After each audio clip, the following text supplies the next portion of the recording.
Hello guys, welcome back to DS law academy. This is Divya and आज हम discuss करने वाले हैं sociological school of jurisprudence. So let's get started. अब देखो, अब तक हमने क्या पढ़ा है कि जो नेचुरल स्कूल है वो क्या बोलता है, law is a morality. Analytical school बोलता है law is the command of the sovereign and historical school बोलता है law is the product of custom and tradition of the society. ठीक है। अब जो सोशियोलॉजी है इसका जो सब्जेक्ट मैटर है वो है सोसाइटी। तो सोशियोलॉजी क्या बोलता है कि society, human behaviour and social change में इंटर रिलेशनशिप है। अब देखो, ज्यूरिस्प्रूडेंस क्या है, it is the study of law and legal aspects of things. तो जो सोशियोलॉजिकल स्कूल है ये बोलते हैं law is a social phenomena, क्योंकि लॉ का जो मेजर इम्पैक्ट है वो सोसाइटी में होने वाला है। ठीक है। तो ये क्या बोल रहे हैं कि लॉ हम जो भी बनाते हैं उसका डायरेक्ट या इनडायरेक्ट इम्पैक्ट सीधा सोसाइटी में पड़ता है। तो बेसिकली सोशियोलॉजिकल स्कूल जो है it focuses on studying the law in practice in relation with the society. ठीक है।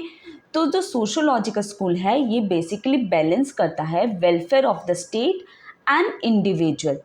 अब सोशियोलॉजिकल स्कूल को और डिटेल में जानने से पहले हमें ये जानना जरूरी है कि इसका एमर्जेंस क्यों हुआ। सबसे पहले तो देखो, it was a reaction against analytical and natural law theories. अब देखो, जो 19 एंड 20th सेंचुरी की जो थ्योरी जितनी भी आई थी वो बहुत ही रिजिड थी और वो सोशल रियलिटी से बहुत ही डिसकनेक्टेड थी। तो ये जो थ्योरीज थी ना, दे फेल टू एक्सप्लेन कि लॉ किस तरह से सोसाइटी में फंक्शन करता है। और साथ ही ये थ्योरीज जो मॉडर्न सोशल प्रॉब्लम्स जो आ रहे थे उसको एड्रेस भी ठीक से नहीं कर पा रहे थे। ठीक है। Criticism of laissez faire policy. अब लेज़े फेयर पॉलिसी क्या होती है, जहाँ पे मिनिमम स्टेट इंटरफेरेंस होता है in economic and social matters. अब देखो, 18 एंड 19th सेंचुरी में लेज़े फेयर पॉलिसीज़ बहुत ही डोमिनेंट थी एंड ये प्रोटेक्ट करते थे individual right over social justice. ठीक है। तो जो individual right and social justice में जो इम्बैलेंस क्रिएट हुआ था इसको करेक्ट करने के लिए सोशियोलॉजिकल स्कूल एमर्ज होने लगा एंड यहाँ पर भी एडवोकेट करने लगे for the more state intervention and legal reforms in favour of social welfare. Third reason है impact of the industrial revolution. अब देखो, जब इंडस्ट्रियल रेवोल्यूशन आया था तो काफ़ी नए सोशल चैलेंजेस आने लग गए, जैसे urbanization, mass production, rise of factory labour, poor working conditions, labour disputes. तो उस समय जो लीगल सिस्टम एग्जिस्ट कर रहा था वो इतना इक्विप्ड नहीं था कि ये जो प्रॉब्लम्स है उनको ये हैंडल कर सके। तो इंडस्ट्रियल रेवोल्यूशन जो ड्रामेटिक इकोनॉमिक चेंजेस लेके आया था उसको ठीक करने के लिए sociological school of jurisprudence emerge होने लग गया। ठीक है। नेक्स्ट रीज़न था राइज ऑफ सोशल साइंसेस। अब देखो, सोशियोलॉजी एक नया डिसिप्लिन है, एक नया सब्जेक्ट है। तो उस समय क्या होने लगा, जो ज्यूरिस्ट थे एंड जो थिंकर्स थे वो लॉ को social institution, behaviour and culture के साथ में उसको स्टडी करने लग गए और उन्होंने लॉ को as a product of social forces देखने लग गए। ठीक है। लास्ट रीज़न था need for social justice and reform. अब देखो, काफ़ी इनइक्वालिटी हो रही थी उस समय और जो social and economic weaker sections थे उनके साथ में भी बहुत अनफेयरनेस हो रहा था। तो उस समय डिमांड होने लग गई for more equality and fairness और जो मार्जिनलाइज कम्युनिटीज़ थी वो चाहती थी कि हमें कोई प्रोटेक्ट करे।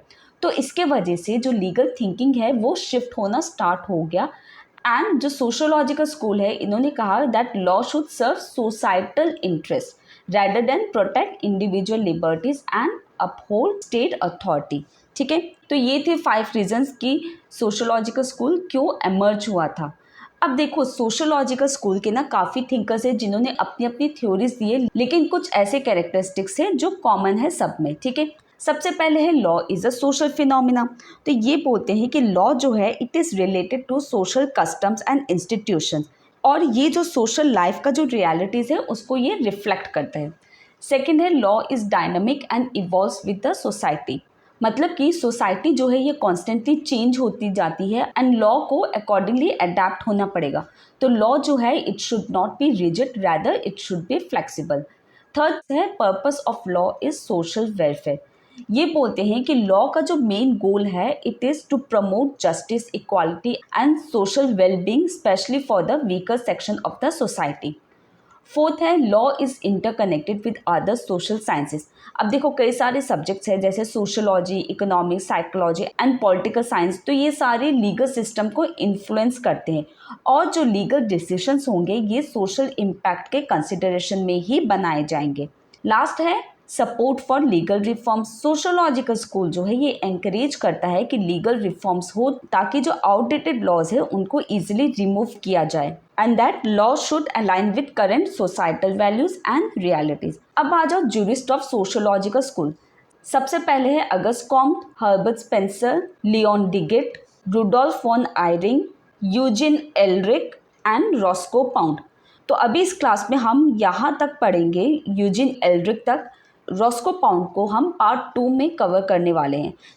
अब एक चीज़ आप यहाँ पे ध्यान रखना कि हम जब भी कोई भी स्कूल्स ऑफ ज्यूरिस्प्रूडेंस पढ़ते हैं या कोई भी थिंकर के बारे में पढ़ते हैं तो सबसे ज़रूरी होता है कि उनका बैकग्राउंड के बारे में हम जान लें, क्योंकि जो भी स्कूल्स आते हैं या जो भी थिंकर्स अपनी जो थ्योरीज देती हैं वो अपने पीरियड में या अपने पीरियड से पहले जो ऑलरेडी इवेंट्स हो चुके हैं उनके बेसिस में ही वो थ्योरीज देती है, ठीक है। तो अगर ये छोटी सी चीज़ अगर आप जान लोगे तो उससे क्या होगा, आपको उन थिंकर्स की जो थ्योरीज है वो लर्न करने में बहुत ही ईजी हो जाएगा। तो चलो सबसे पहले स्टार्ट करते हैं अगस्ट कॉम्ट से। इनका जो मेथड था उसको बोला जाता था साइंटिफिक पॉजिटिविज्म। अब सब में ये कन्फ्यूजन है कि अगस्ट कॉम्ट ने सबसे पहले सोशोलॉजी का टर्म यूज़ किया था, लेकिन ये गलत है। 1780 में जो सोशोलॉजी टर्म है ये पहली बार कॉइन किया गया था बाय इमैनुअल जोसेफ सीज। उसके बाद में 1838 में अगस्ट कॉम्ट ने सोशोलॉजी को इंडिपेंडेंटली डिफाइन किया था, ठीक है। अब अगस्ट कॉम्ट को बोला जाता है founder of science of sociology. ये याद रखना कि इनको founder of science of sociology बोला जाता है। इन्होंने कहा था कि जो साइंटिफिक मेथड है उसको हमें अप्लाई करना होगा to the science of sociology. According to Comte, society is like an organism. ये एक ऑर्गेनिज्म की तरह है जो प्रोग्रेस होती जाती है with the help of scientific principles. अब ये साइंटिफिक प्रिंसिपल्स जो है ये फॉर्मुलेट होते हैं बाय ऑब्जर्वेशन या एक्सपीरियंस ऑफ फैक्ट। जो एक्चुअल में या रियल सोशल बिहेवियर है वो होते हैं साइंटिफिक प्रिंसिपल्स। अब for an example, digital personal data protection act India में क्रिएट हुआ है, ठीक है। अब ये कैसे क्रिएट हुआ? After scientific study of internet behaviour, data breach या पब्लिक रिएक्शन क्या होगा, इसके बेसिस में इंडिया में digital personal data protection act create हुआ। तो यहीं पर इस अगस्ट कॉम्ट की थ्योरी अप्लाई होती है। अब कॉम्ट ने अपनी थ्योरी से डुकहाइम को इंस्पायर किया और उन्होंने बाद में लेटर डिगिट को इंस्पायर किया। नेक्स्ट आ जाते हैं हर्बर्ट स्पेंसर। इनका थ्योरी है organic theory of the society. He gave a scientific exposition of the organic theory of society. अब स्पेंसर ने कहा कि सोसाइटी जो है ये एक लिविंग ऑर्गेनिज्म की तरह ही है। जैसे बायोलॉजिकल स्पीसीज या लिविंग ऑर्गेनिज्म इवॉल्व होता रहता है, उसी तरीके से सोसाइटी भी इवॉल्व होता रहता है। आप इनकी थ्योरी को ऐसे याद रखना, स्पेंसर को आप स्पिन वर्ड से याद रखना, दैट इज इवॉल्व, ठीक है। अब देखो स्पेंसर की थ्योरी को ना survival of fittest and organic analogy भी बोला जाता है। वो इसीलिए क्योंकि इनके हिसाब से सोसाइटी में जो स्ट्रॉन्गेस्ट कस्टम होगा या इंस्टीट्यूशन होगा वही सर्वाइव करेगा। लॉ जो है ये सोसाइटी को हेल्प करता है इवॉल्व करने के लिए, और इनका जो एम्फोसिस है वो है इंडिविजुअल फ्रीडम में एंड मिनिमम स्टेट इंटरवेंशन में। अब फॉर एन एग्जांपल जैसे कि ओला एंड उबर जो अभी नए ऐप्स आए हैं, अगर हम उनको कंपेयर करें विद ट्रेडिशनल टैक्सी सिस्टम, तो इसमें क्या डिफरेंस है कि जो ट्रेडिशनल टैक्सी सिस्टम है वो rigid and regulated by heavy rules होते थे। अब जो ओला एंड उबर है ये कैसे इवॉल्व है? It evolve due to social demand, freedom of choice and technological process. तो अगर यहाँ पर स्पेंसर की अगर ऑर्गेनिक थ्योरी ऑफ सोसाइटी अगर हम यहाँ पर अप्लाई करते हैं तो स्पेंसर यहाँ पर बोलेंगे कि जो ज़्यादा बेटर सिस्टम है वो सर्वाइव करेगा naturally without too much government interference. तो यही अभी हम देख रहे हैं कि जो ओला उबर जो ऐसे नए ऐप्स आए हैं वो अभी ज़्यादा सर्वाइव कर रहे हैं, और जो ट्रेडिशनल टैक्सी सिस्टम है उनको थोड़ी डिफ़िकल्टी हो रही है to survive in the society. Next आ जाओ लियोन डिगिट में। अब लियोन डिगिट जो थे he was leading scholar of droit public, जिसको पब्लिक लॉ भी बोला जाता है। इन्होंने दी थी थ्योरी ऑफ सोशल सॉलिडारिटी, जिसका मतलब होता है कि इंडिविजुअल्स में एक सोशल कॉपरेशन होना पड़ेगा for their needs and existence, ठीक है। अब डिगिट की जो थ्योरी है वो ऑगस्ट कॉम्ब एंड डुखान की जो वर्क है division of labour in society इसके बेसिस में है। डिगिट बोलते हैं जो सोशल सॉलिडारिटी है ये डेवलप होता जाता है with the development of free individual activities और सोशल सॉलिडारिटी है a fact and it is necessary for social life. तो अब सोशल सॉलिडारिटी होता क्या है? It means a feeling of oneness and unity. Duguit की जो सोशल सॉलिडारिटी है ये बोलती है कि एक सोसाइटी में जो मेन है ये दूसरे मेन में इंटरडिपेंडेंट है और विदाउट दिस इंटरडिपेंडेंस वो सोसाइटी में सरवाइव नहीं कर सकते। तो ये जो सोशल इंटरडिपेंडेंस है एंड कॉपरेशन है ये ह्यूमन एग्जिस्टेंस के लिए बहुत ही एसेंशियल है। और जो लॉ का जो मेन ऑब्जेक्टिव है that is to promote social solidarity between individuals. अब ये जो सोशल सॉलिडारिटी है it represent strength collective consciousness. According to Duguit हर एक मैन के पास में राइट एंड ड्यूटी है टू प्रमोट सोशल सॉलिडारिटी। अब फॉर एन एग्जांपल जब कोविड में लॉकडाउन हुआ था तो गवर्नमेंट ने एनफोर्स कर दिया मास्क एंड वैक्सीनेशन रूल। तो उस समय क्या हुआ जो इंडिविजुअल फ्रीडम है वो थोड़ा सा कर्टेल हो गया और जो कलेक्टिव सेफ्टी है उसको ज़्यादा एम्फेसिस देना पड़ा। ठीक है, तो डिगिट के हिसाब से ऐसे जो रूल्स है जो सोशल सॉलिडारिटी को प्रमोट करते हैं वो वैलिड लॉ होते हैं। अब डिगिट की थ्योरी के इम्प्लीकेशंस क्या थे? सबसे पहले minimisation of state functions. Digit ने डायरेक्टली अटैक किया था ऑन स्टेट सोवरेंटी। इनके हिसाब से स्टेट का जो रोल बहुत ही मिनिमम होना चाहिए इन द सोसाइटी। जो सोशल सॉलिडारिटी है it is a touchstone of judging the activities of individuals and all organization. इनके हिसाब से जो स्टेट है it is simply an expression of the will of the individuals. और इन्होंने कहा था कि इंडिविजुअल्स को बार बार जो स्टेट का जो पावर है उसको चेक में रखना जरूरी है। नेक्स्ट था no distinction between public and private law. Duguit ने डायरेक्टली डिनाई कर दिया कि पब्लिक एंड प्राइवेट लॉ में कोई भी डिस्टिंक्शन होता है। इनके हिसाब से ये दोनों लॉ एक ही लॉ है क्योंकि इन दोनों का जो एंड है वो एक ही एंड है that is social solidarity. Last में डिगिट ने बोला कि प्राइवेट लॉ का कोई भी एग्जिस्टेंस नहीं होता है, सिर्फ एक ही राइट होता है that is right to always do his duty और ड्यूटी ही एसेंस ऑफ लॉ है। अब देखो डिगिट की जो थ्योरी है उसको काफ़ी क्रिटिसिज्म फेस करना पड़ा। सबसे पहले तो ही नेग्लेक्टेड इंडिविजुअल्स राइट। इन्होंने सिर्फ ड्यूटी में ही एम्फेसाइज किया। तो क्रिटिक्स ने कहा कि देखो जो राइट्स एंड ड्यूटीज़ है वो इंटर रिलेटेड है। आप ड्यूटीज़ एनफोर्स तब तक नहीं कर सकते जब तक आप इंडिविजुअल राइट को रिकॉग्नाइज नहीं करते हो। सेकेंड था over emphasis on social utility. Duguit ने कहा कि लॉ तभी वैलिड होगा जब वो लॉ सोशल सॉलिडारिटी को प्रमोट करता है। ये जो थॉट है ये बहुत ही आइडियलिस्टिक एंड इम्प्रैक्टिकल है अकॉर्डिंग टू क्रिटिक्स। थर्ड है vague and subjective standard. According to critics जो सोशल सॉलिडारिटी कॉन्सेप्ट है ये बहुत ही वेग एंड अनडिफाइंड कॉन्सेप्ट है। प्लस डिगिट ने कोई भी लीगल क्राइटेरिया नहीं दिया कि सोशल सॉलिडारिटी क्या होगा। फोर्थ क्रिटिसिज्म है कि जूरिस्ट ने कहा कि डिगिट की जो थ्योरी है वो लीगल सोवरेनिटी को अंडरमाइन करती है। नेक्स्ट है रुडोल्फ वॉन आयरिंग। इनको father of modern sociological jurisprudence भी बोला जाता है। He is founder of purpose theory of law. इनका मेन प्रिंसिपल है law as a means to an end. इन्होंने लॉ को 3 एस्पेक्ट में डिफाइन किया है। सबसे पहले ये बोलते हैं law is the result of constant struggle. ये बोलते हैं जिस तरह से लॉ का जो ओरिजिन था वो एक कॉन्स्टेंट स्ट्रगल के वजह से था, उसी तरह लॉ का डेवलपमेंट भी एक कॉन्स्टेंट स्ट्रगल से ही हुआ है। ये कोई स्पॉन्टेनियस या पीसफुल डेवलपमेंट से नहीं है बल्कि ये कॉन्स्टेंट स्ट्रगल के वजह से डेवलप हुआ है to attain peace and order. ठीक है, आयरिंग बोलते हैं law is the guarantee of the conditions of life of society assured by the state's power of constant. इसका मतलब ये है कि लॉ एग्जिस्ट करता है to protect the essential conditions of society so that society peacefully state में रहे और सर्वाइव कर सके एंड स्टेट के पास में अथॉरिटी एंड पावर है टू एनफोर्स दिस। ठीक है, अब फॉर एन एग्जांपल वुमेन को इंडिया में जो राइट्स मिला है like right to vote, equal pay, right to maternity leave, ये सारे एक social movement and legal reform से आया है। इनको एक दिन में नहीं मिला है। So just like that law is the result of constant struggle. Second ये बोलते हैं law is to serve social purpose. According to Ihering law is a means to an end that end is the social good. अब ये बोलते हैं ये जो end है ना, it may be served either by reward और बाय कोअर्शन, ठीक है। एंड जो स्टेट है ये कोअर्शन को यूज़ करके इस सोशल गुड एंड को मीट करती है, ठीक है। आयरिंग बोलते हैं कि लॉ का जो पर्पस वो इंडिविजुअल पर्पस नहीं है बल्कि एक सोशल पर्पस होना चाहिए। एंड ये बोलते हैं जब individual purpose and social purpose आपस में जब कॉन्फ्लिक्ट करेंगे तो स्टेट की ड्यूटी है to protect the social purpose और इनको यहाँ पे इंडिविजुअल पर्पस को सप्रेस कर देना होगा। अब जैसे मान लो कि पब्लिक प्लेस में स्मोकिंग बैन की गई है, तो यहाँ पे क्या होता है, इंडिविजुअल फ्रीडम को रेस्ट्रिक्ट कर दिया गया है to serve the larger social interest to of protecting non smokers, ठीक है।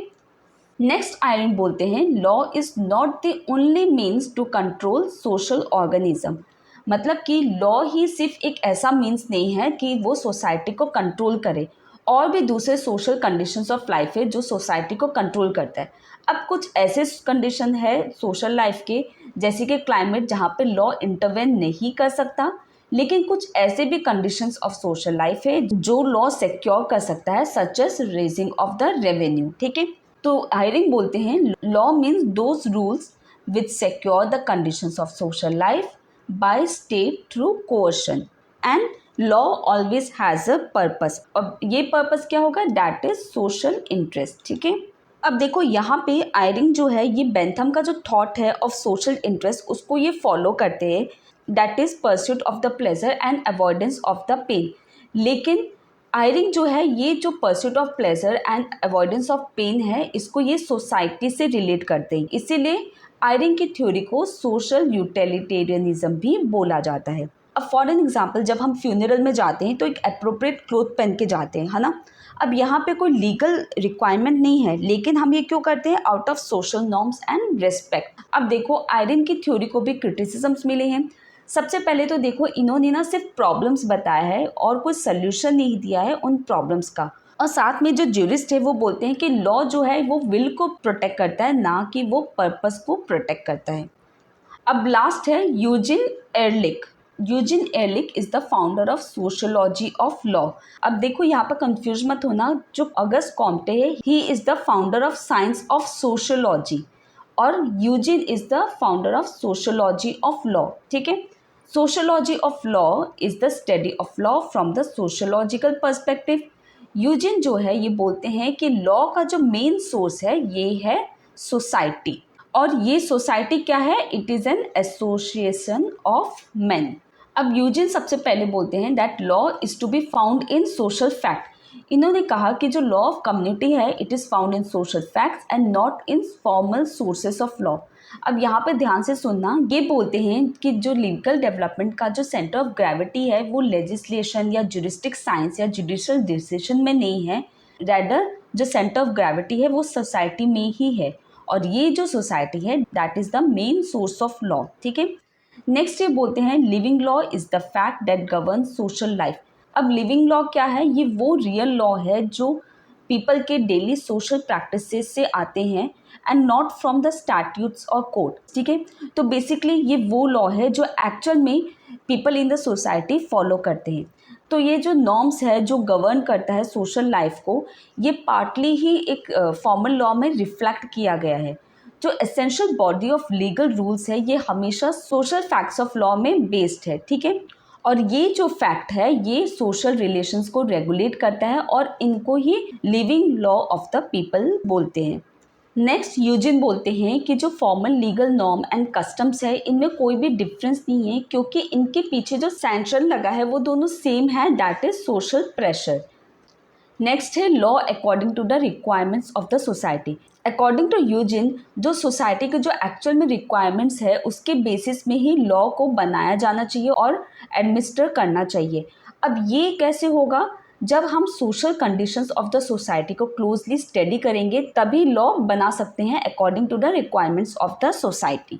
अब ये इसलिए बोल रहे हैं क्योंकि जब तक कोई स्टैट्यू इन प्रैक्टिस में ऑब्जर्व ही नहीं होगा तब तक ये लिविंग लॉ का पार्ट बन ही नहीं सकता, ठीक है।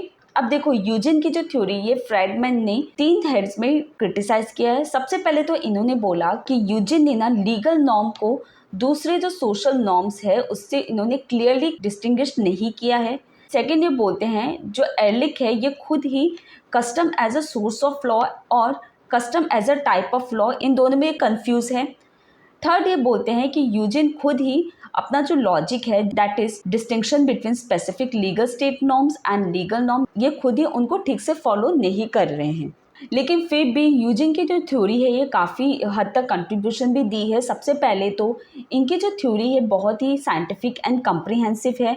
सेकेंड, इन्होंने क्लोज रिलेशन क्रिएट किया है between the law and the life of the society. और जो सोशोलॉजिकल थ्योरी के बाद में जो थ्योरीज आई है, यूजिन की थ्योरी ने इन थ्योरीज को बहुत ही इन्फ्लुएंस किया है। तो ये अभी हमने पढ़ लिया है 5 thinkers of sociological school of jurisprudence. Roscoe pound की थ्योरी हम डिटेल में नेक्स्ट क्लास में पढ़ने वाले हैं। अगर आपको इसी तरीके से और डिटेल में पढ़ना है मुझसे तो आप ऑनलाइन क्लासेस ले सकते हो। डिस्क्रिप्शन बॉक्स में उसका लिंक दिया गया है टेलीग्राम चैनल का, वहाँ से आप मुझसे कनेक्ट कर सकते हो। अगर वीडियो अच्छी लगी है तो लाइक कीजिए, शेयर कीजिए एंड कमेंट में ज़रूर बताइए और कौन से टॉपिक में आपको वीडियोस चाहिए। Till then bye bye and take care.